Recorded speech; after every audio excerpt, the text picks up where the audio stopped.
That's why we want to form a queue, please. The event was a press conference on sex trafficking organized by the GLORIA STEINEM Equality Fund to end sex trafficking in partnership with Associate Zone Iroko on Loose. All right, thank you very much. The movie OLOTURE provided context for the discussion as it vividly illustrated the many layers of human trafficking. The 2019 Ebony Live production, directed by Kenneth Yang and situated in Nigeria, was an expose on the interweb of forces that control the complex sex trafficking networks. The storyline had OLOTURE, a Nigerian journalist, going undercover to investigate the multi-billion-dollar prostitution and human trafficking rings, as well as the diverse forces that collaborate to control it, employing violence, transactional sex, corruption, and rape. The movie was revealing on the role of politicians, the immigration service, and even family members. And I will get to the end of it. With or without you. It elicited emotional responses from the viewers that included international delegates from Sweden, Argentina, France, and Spain, as well as advocates against sex trafficking. Honestly, I'm not surprised, but I'm kind of happy not to be surprised because I'm happy to see a very realistic movie on the prostitution system. Not a movie that normalizes it, that makes it look better as it is. After the movie screening, a four-man panel, which included a former South African sex trafficking victim, Mickey Meji, shared some real-life experiences, which included being referred to as a sex worker. I think I've said this to the UN Human Rights Commissioner a few years back.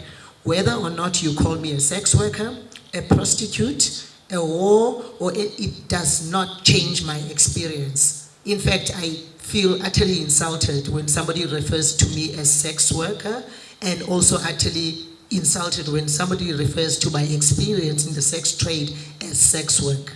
She considers this as society's attempt to make prostitution appear fashionable, whereas it should be highly condemned. I know it's a living fact, and I know this from experience.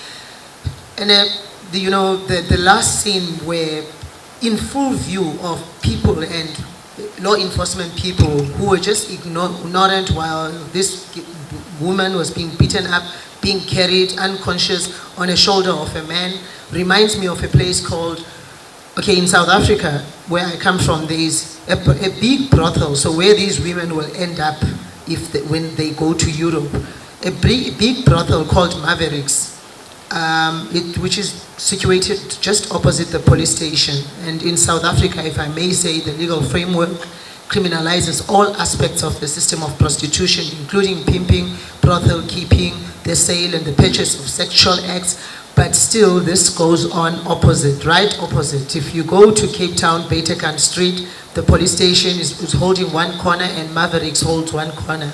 And they have the audacity to fly an aircraft advertising and recruiting and telling men that they've got women for sale. So prostitution cannot be defined as sex work because it's a contradiction in terms. What removes your dignity is not something that you would call work. Because I have learned a lot about sex work and how we subconsciously do not know how these things work, in terms of how you can go to a club and you do not know if probably the strippers are there voluntarily or are there against their own will. You do not know about how sex work could probably be a form of sex trafficking. The thin line is very thin, but we're learning every day, and I keep on learning, and I learned a lot.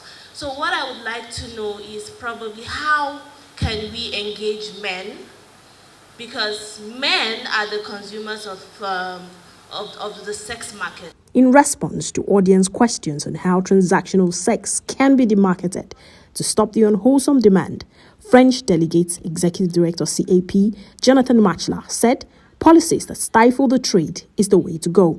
Regarding how we engage men, I just want to share a very concrete experience from France, for instance, because in France we have this law now that was created. I mean, this model, this abolitionist model, was created by Sweden in 1999, and then other countries adopted it in Norway, Iceland, Ireland, Northern Ireland, France, Canada, and now as well. It's a model in which the prostituted persons are not penalized, they are decriminalized. They are provided with an exit pathway, including vocational training, psychological support, a title of residency if they are undocumented. Senator Betty Apiafi, the first female senator from Rivers State, who is also a frontline voice against sex trafficking and violence against women and children, reacted to the depiction of politicians in the movie OLOTURE as partakers in the web of violence and prostitution.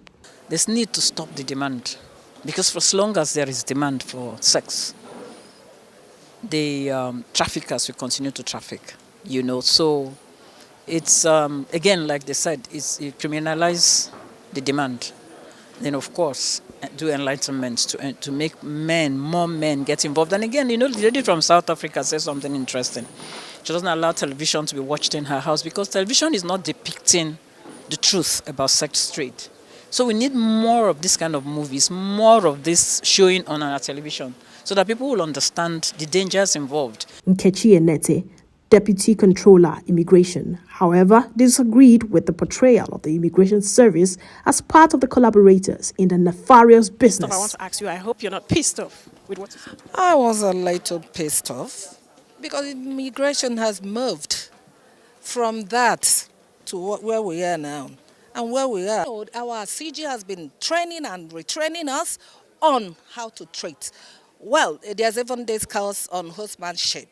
So we've been having that training all over and over and over so that we will know how things are. And then we have MIDAs there in the entry points. That's what we use now. So there's no way, you know, from that movie that people can now do can do anything by on prosy, you know, passing. No, it's not done. I think, you know, subsequently before making this type of movie, the producer should have worked harder. I mean, made some more research before maybe bringing in old immigration. We've passed that stage. This collaborative effort essentially seeks to find a way to end human trafficking in Nigeria.